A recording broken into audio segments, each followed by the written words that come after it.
The garage door creaked open under the midday sun in our quiet suburb of Maplewood, New Jersey, revealing stacks of dusty boxes from Ryan's recent move.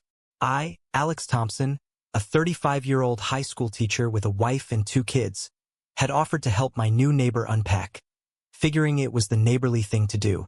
But as we sorted through old photo albums, Ryan's hand brushed mine, and in a heartbeat, he leaned in and kissed me. Soft, urgent, and utterly unforeseen, sending my world spinning into chaos. I pulled back, my heart pounding like a drum in my chest, staring at him with wide eyes. What the hell was that? I whispered harshly, glancing toward the open garage door where my wife, Sarah, could walk by any second from our adjoining yard. Ryan, 32, with his easy smile and athletic build from years as a graphic designer in the city, looked unapologetic, his blue eyes locking onto mine. Alex, I felt this pull since the day I moved in. You're not just a neighbor. You're the reason I chose this street. My mind raced back to the innocuous conversations we'd had over the past month. Barbecues, shared beers on his porch, discussions about life in the suburbs versus the bustling New York scene he'd left behind. I'd laughed off his subtle compliments, attributing them to friendliness, but now everything clicked into place with terrifying clarity. I was married, straight, or so I'd convinced myself, for 15 years. Sarah and I had met in college, built a life with our daughters Emily and Grace, aged 8 and 5. Our home was the epitome of the American dream. White picket fence, family dinners, PTA meetings. Yet here I was, frozen in Ryan's garage, the taste of his lips lingering, igniting a fire I'd buried deep inside since my confusing college days. I stormed out without another word, my hands shaking as I crossed the lawn back to my house. Sarah was in the kitchen, prepping lunch, her warm smile greeting me. How's the unpacking going? Ryan seems nice. I forced a nod, mumbling something about needing a break, and retreated to the basement, where I paced for hours. The kiss replayed in my mind, a betrayal not just to Sarah, but to the life I'd constructed. Was this a midlife crisis? Or had I been lying to myself all along? That night, as I lay beside Sarah, her steady breathing a reminder of our vows, sleep evaded me. Ryan's confession echoed, "You're the reason." What did that even mean for someone like me? The next morning, I avoided the window overlooking his yard, but fate, or perhaps my subconscious, had other plans. Emily ran over to play with Ryan's dog, a golden retriever named Max, forcing me to retrieve her. Ryan was there, watering plants, acting as if nothing had happened. "Hey, Alex, about yesterday." He started, but I cut him off. "Don't. It was a mistake." He nodded, but his eyes held a sadness that tugged at me. Over the following days, I threw myself into work, grading papers late into the night, but thoughts of Ryan intruded. I recalled how he'd shared his coming-out story one evening, rejected by his conservative family in Texas, finding solace in New York's LGBTQ community. It was inspiring, yet now it felt personal, a mirror to my own suppressed doubts. One evening, after Sarah took the girls to ballet, I found myself knocking on Ryan's door. "We need to talk," I said, stepping inside his modern, sparsely furnished living room. He poured us coffee, and we sat across from each other. "I'm not gay," I blurted out. Ryan raised an eyebrow. "Okay, but that kiss. You didn't pull away immediately." I admitted the confusion, the fleeting attractions I'd ignored in the past.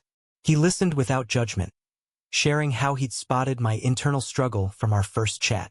"Society pushes us into boxes, Alex, but ignoring who you are, that's the real prison."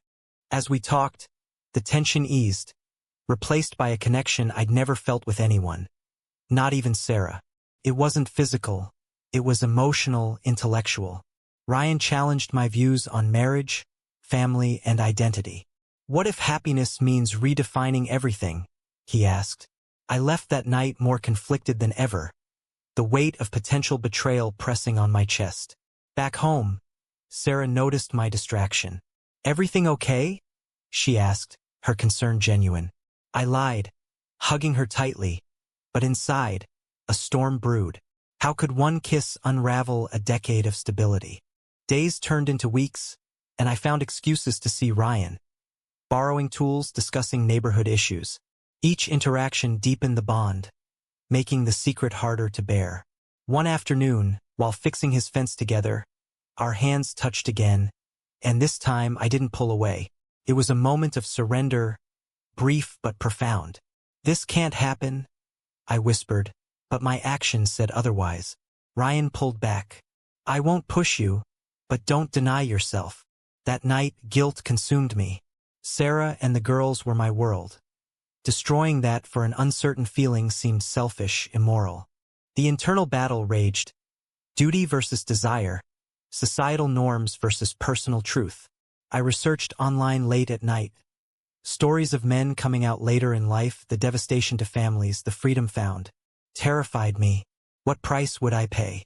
Ryan's patience only amplified the conflict. He invited me to a local LGBTQ support group, anonymously, but I declined, fearing exposure. Instead, I confided in a vague way to my best friend, Mark, over beers. Hypothetically, if someone questioned their sexuality. Mark laughed it off. "Man, that's heavy. But family's everything." His words echoed the expectations I'd internalized. By the end of the first month post-kiss, I was a mess. Snapping at Sarah, distant with the kids. One evening, as we tucked the girls in, Emily asked, "Daddy, why are you sad?" Her innocence broke me. I resolved to end whatever this was with Ryan. But as I approached his door, determination wavered. He opened it and we talked again, the conversation flowing into the night. For the first time, I admitted aloud, "I think I might be like you." Ryan's smile was bittersweet. "That's the first step, but it's yours to take." As I left, a sense of impending doom settled. The hook had sunk deep, and the line was pulling me toward unknown waters. The weeks following my confession to Ryan blurred into a haze of stolen moments and mounting guilt.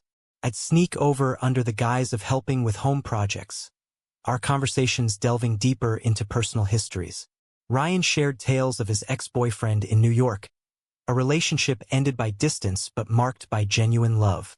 "It taught me that hiding hurts everyone," he said one evening as we sat on his porch, watching the sunset.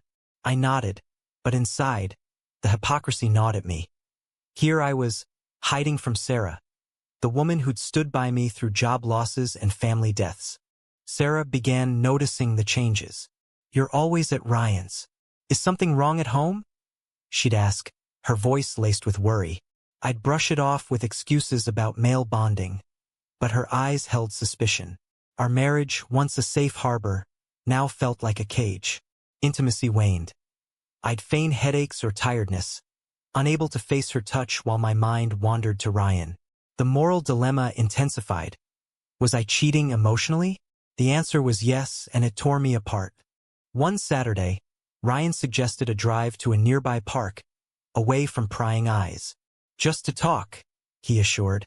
We walked trails lined with autumn leaves, the crisp air mirroring my clarity and confusion. "Alex, what do you want?" he asked, stopping by a lake. I hesitated. "I want to be happy, but not at the cost of my family." He touched my arm gently. "Sometimes, truth sets everyone free." That day, we shared our first intentional kiss. Tender, without the shock of the garage. Felt right, yet immediately wrong. Driving home, tears streamed down my face. How could something so authentic feel like betrayal?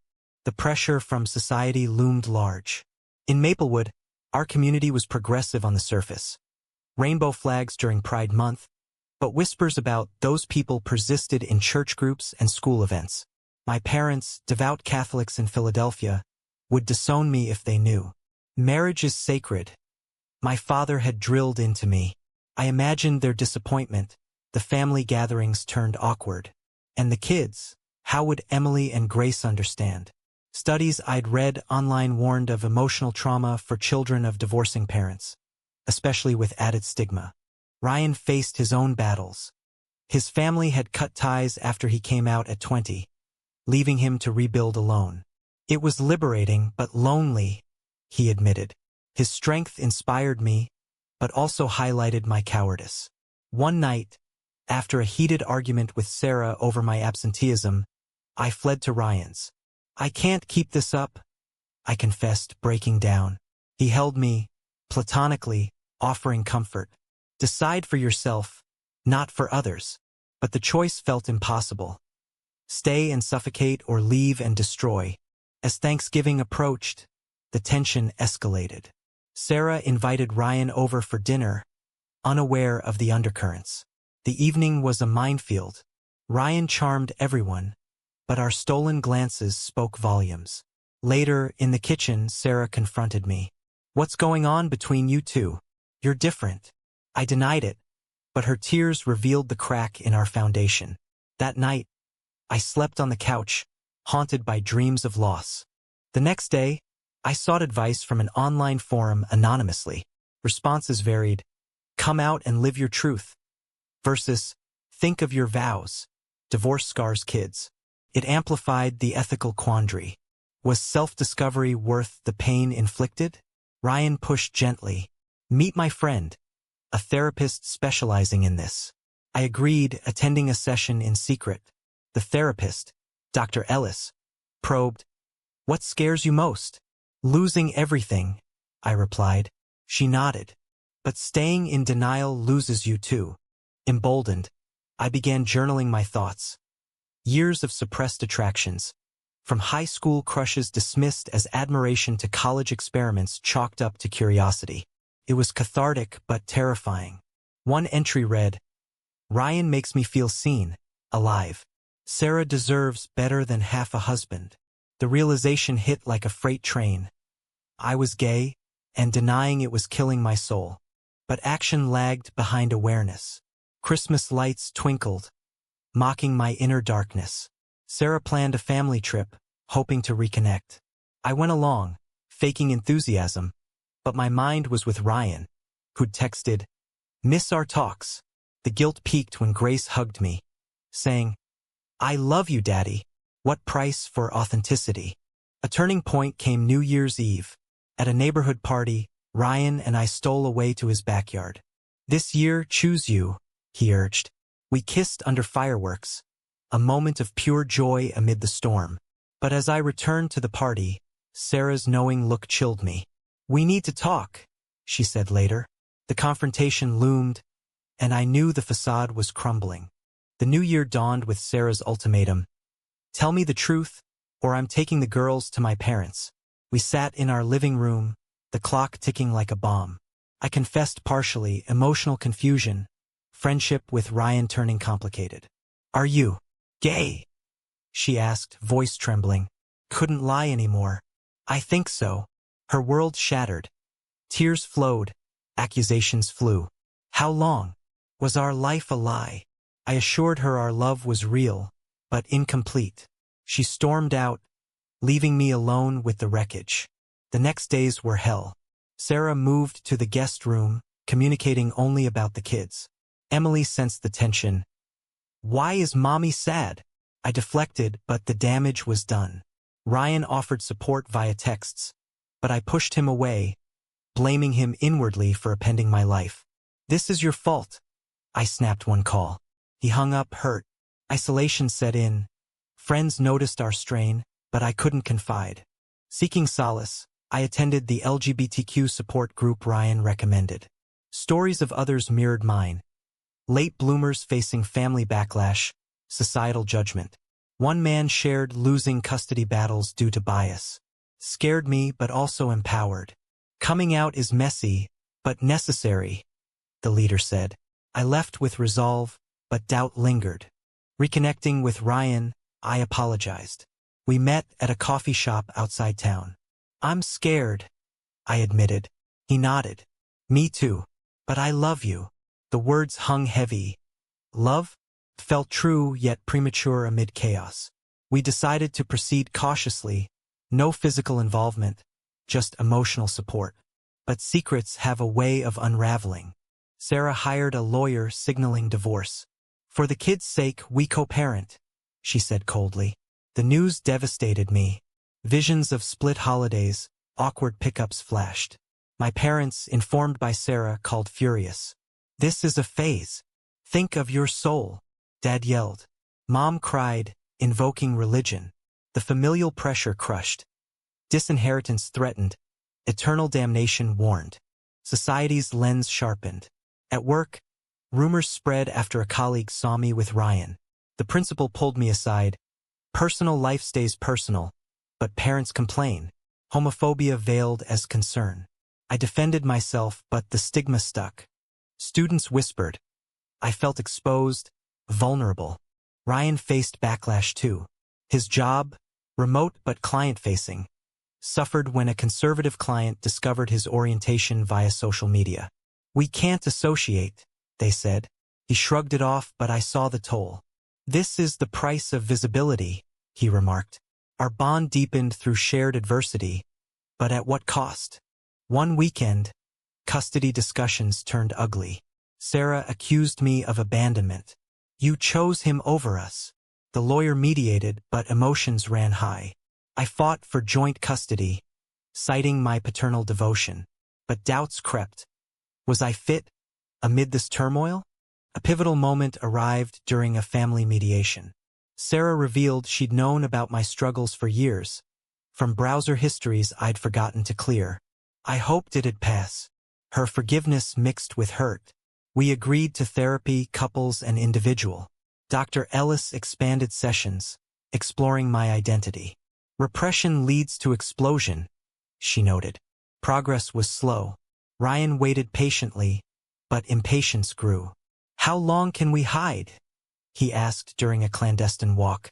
I had no answer. The ethical tightrope. Honor vows or pursue truth?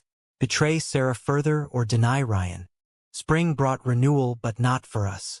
Emily's school play became a battleground. Sarah and I sat apart, Ryan absent. Grace asked, "Where's Uncle Ryan?" Innocence pierced. Post-play, Sarah softened. I want you happy, but not like this. We hugged, a remnant of old love. Emboldened, I came out to Mark. His reaction, shock, then support. Bro, that's huge. I'm here. One ally amid opposition. But the community's conservative underbelly surfaced. Anonymous notes in my mailbox. Fags not welcome. Ryan proposed a weekend getaway to clear heads. I agreed, lying to Sarah about a work trip. At a cabin in the Poconos, we talked endlessly, dreams, fears. No intimacy, but closeness. This could be us, he said. Returning, guilt surged. Sarah confronted. I know where you were. How? A mutual friend spotted us. The betrayal stung both ways. You're destroying everything, she yelled. I apologized, but the die was cast. Divorce papers arrived, irreconcilable differences cited. Signing them felt like amputation. As summer neared, I moved to an apartment nearby, seeing kids' weekends. Loneliness hit, but freedom beckoned. Ryan and I dated openly, cautiously. First public hold hands drew stares, reinforcing societal barriers. Yet joy flickered. A pride event in the city with Ryan felt liberating. But back home, reality bit. Kids confused, family estranged. The divorce finalized in June. A sterile courtroom sealing the end of 15 years. Sarah got primary custody, I weekends and holidays. For stability, the judge said, but I saw bias, subtle nods to traditional family. Emily cried during the handover. Why can't we all live together? Her pain was my doing, a price steeper than imagined. Ryan moved in to support our relationship official, but cohabitation revealed cracks. His optimism clashed with my guilt. Move on, he'd say. I'd snap, haunted by Sarah's accusatory eyes. Nights, I'd stare at ceiling, questioning. Was this worth it? Family fallout intensified. Parents disinvited me from gatherings. Until you repent, Dad emailed. Siblings divided, sister supportive, brother silent. The isolation bred resentment toward Ryan, irrational but real. You pushed me into this, I accused during an argument. He retorted, you chose. Society's judgment amplified. At a neighborhood barbecue, whispers turned hostile. Think of the children, one mom said. Ryan defended us, but tension escalated. Later, vandalism. Go back to the city, spray painted on our door. Police dismissed as prank, but fear set in. Work suffered. Parents petitioned against me teaching, citing moral concerns. The school board investigated, finding no wrongdoing, but damage done. My reputation tarnished. Students asked probing questions, forcing awkward deflections. Sarah and I navigated co-parenting tensely. Drop-offs involved curt exchanges. One day, she introduced her new boyfriend, Tom, a straight-laced accountant. Jealousy flared, not for her, but the normalcy he represented. He's good with the girls, she said. It stung, highlighting my abnormality. Ryan's past resurfaced. His ex contacted, stirring insecurities. Just friends, he assured, but doubt crept. Our first major fight. Are you regretting this? I yelled. He admitted the strain. I love you, but this is hard. Therapy continued. Dr. Ellis challenged. Own your choices. I explored childhood, strict upbringing suppressing emotions. Awareness grew, but healing lagged. A crisis hit when Emily bullied at school for 2 daddies. She came home crying. Why aren't you normal? Heartbroken, I explained diversity, but inside, rage at society's cruelty. Confronted the school, demanding action. Progress, but scars remained. Ryan suggested therapy together. Sessions revealed imbalances. My baggage overshadowing us. Give yourself grace, he urged. Slowly, bonds strengthened. But betrayal loomed. Sarah discovered Ryan and I living together sooner than planned, via Grace's slip. You're replacing me already? She accused. Custody revisited, her lawyer arguing instability. Court battles drained finances, emotions. Midsummer, a family emergency. Mom hospitalized. Dad relented, allowing visit. This doesn't change anything, he grumbled. Mom whispered, be happy, son. A crack in the armor, but reconciliation distant. Ryan's job loss due to client pullouts added stress. Homophobia in corporate America, he bitter. I supported, but resentment built. My coming out cost him too. Climax approached at a community meeting on LGBTQ rights. I spoke publicly, sharing my story. Applause mixed with boos. Ryan proud, but afterward, a confrontation with a neighbor escalated to threats.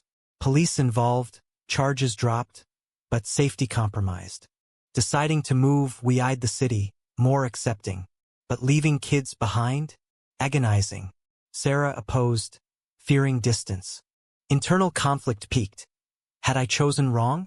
Happiness with Ryan versus family wholeness.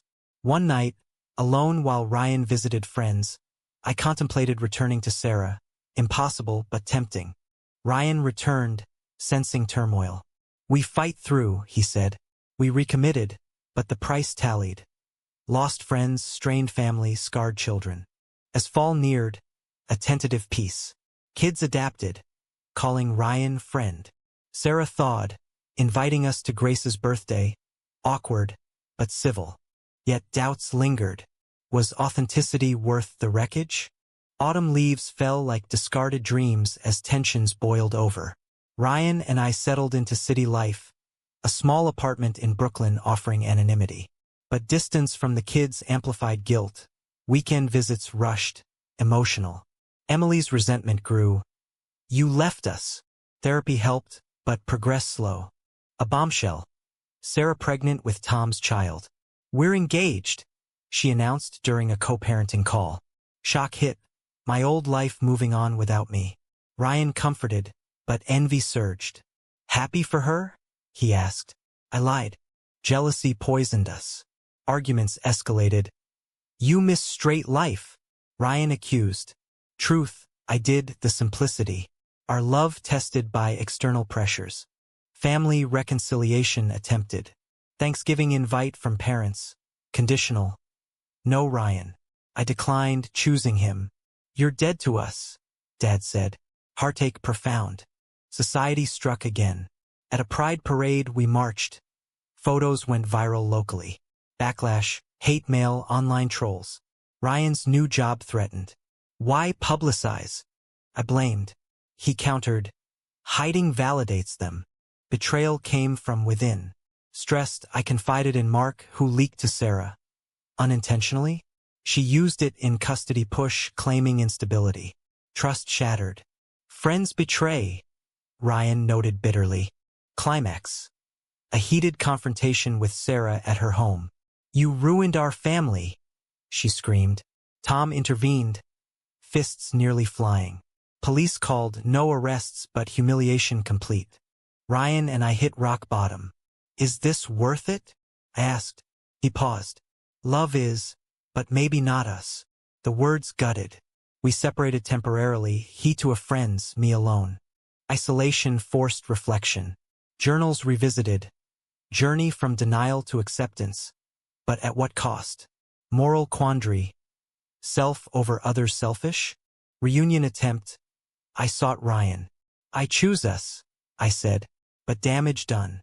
He revealed a brief flirtation during separation, emotional, not physical. Loneliness, he explained. Betrayal mirrored mine to Sarah. Forgiveness tested. We both paid prices, he said. Rebuilt slowly, therapy intensive. Kids' perspective shifted. Grace accepted. 2 homes fun. Emily struggled, but a school project on families included us. Progress. Societal win. My story published anonymously in a magazine. Inspiring others. Backlash, but purpose found. Family thaw. Mom called, defying dad. Miss you. Small steps. As winter set, reconciliation with Sarah. We both deserve happiness, she admitted. Co-parenting improved. But Ryan and I faced ultimate test. His family reached out, inspired by my story. Reunion emotional, highlighting parallels. Yet, a final twist. An old college flame contacted me, male, confirming past attractions. Temptation fleeting, but reinforced commitment to Ryan. The year ended with tentative hope, but scars permanent.